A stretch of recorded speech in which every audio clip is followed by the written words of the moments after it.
What grossed you out so much in a relationship that you just left? This thread makes me feel like a rock star for brushing my teeth and taking out the trash. Lamau edit. Maybe I am a rock star? Turns out basic hygiene makes me quite a catch.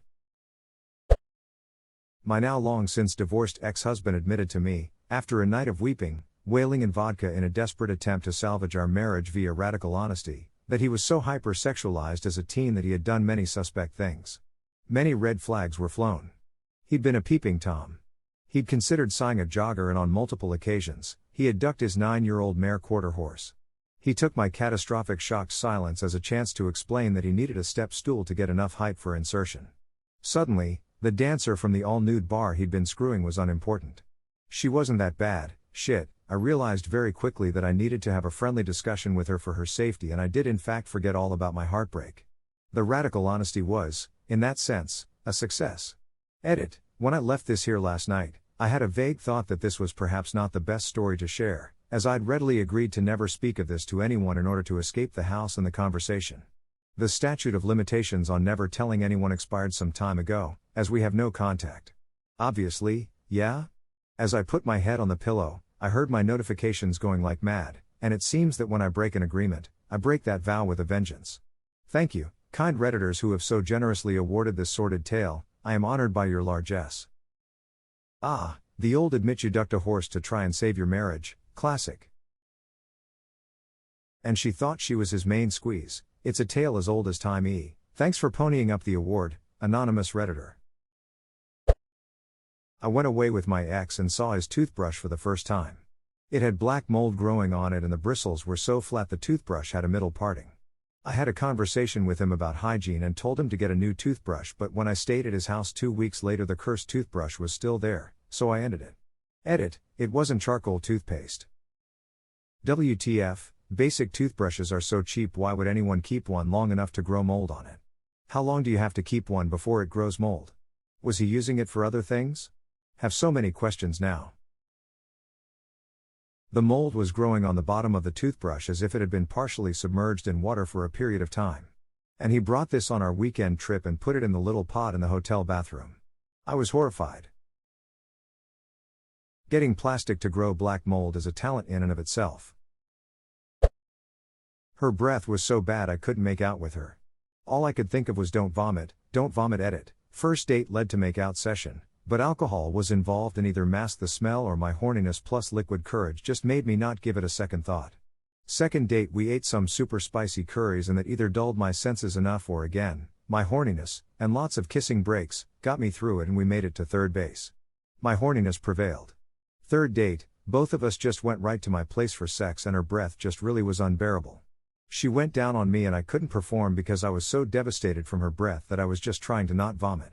She wouldn't let me go down on her, which looking back on things probably was a good thing. TL, doctor, her bad breath made me nauseous and impotent. My horniness could not overcome it and that was the last we hung out. This one I went through. I later came to find out after I broke it off that she hadn't been to a dentist in years. She was too afraid. And when she finally mustered the courage to go, she had 3 rotting back teeth that had to be pulled.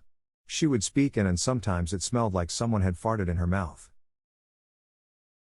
That's sad. I had a lot of problems with dental hygiene due to my mental health, thankfully nowhere near as bad.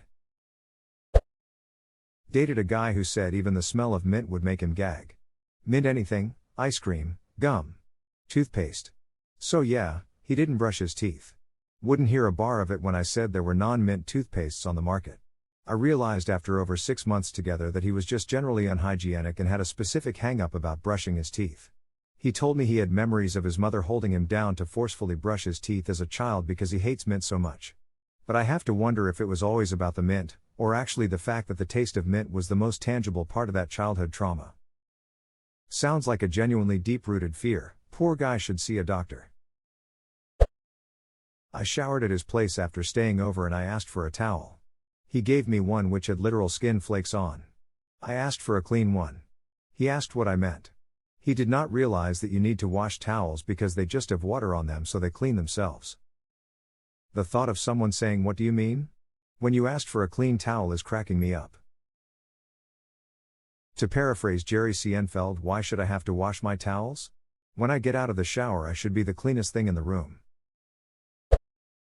I was dating a girl when I was younger. She seemed nice and she had 2 small cats. One weekend I went to visit her and the cats weren't there. I asked her where they were. She told me they had gotten annoying and so she put them in the car and drove to an abandoned bush area and left them. I faked an emergency at home. We lived about a 2-hour drive apart, left and broke up with her when I got home. Should have peed on her doormat on the way out to keep other cats away. At a party with some of my closest friends and a lot of their mutuals, one of our friends who had recently been diagnosed with cancer was sharing some of his experience with chemo. My then GF interrupted him by saying, "Oh come on, it's not that big of a deal. We all probably have cancer. Moles are usually cancer.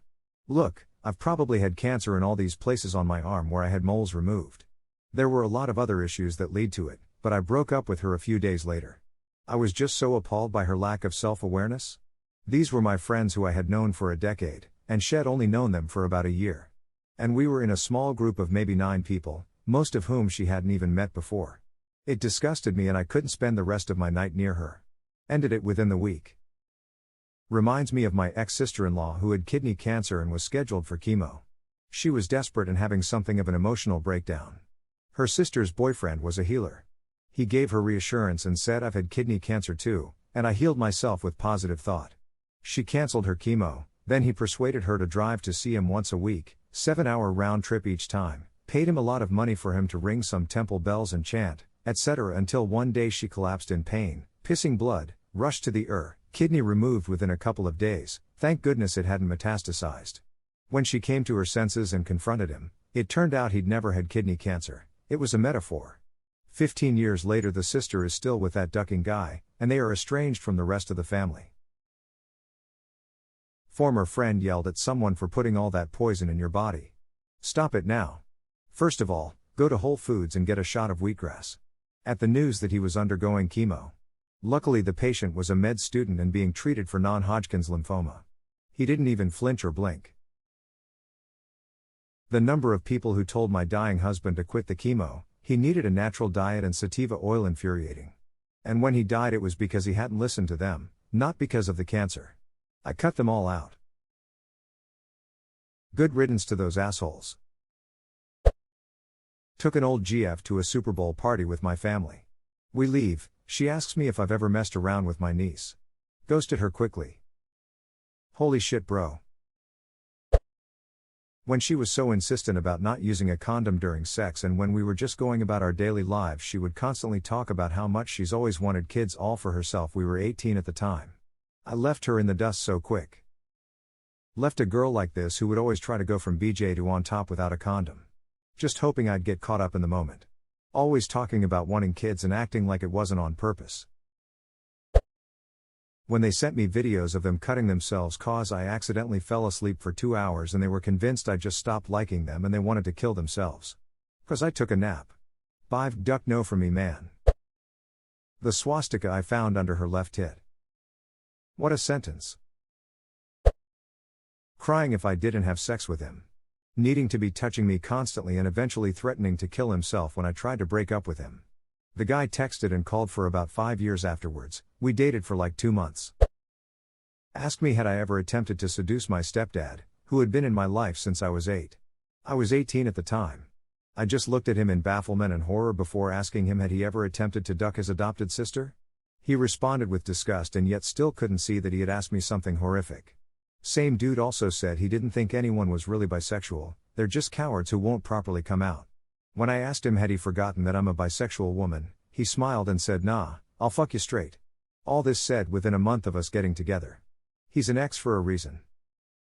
Lord, someone thinks porn is real.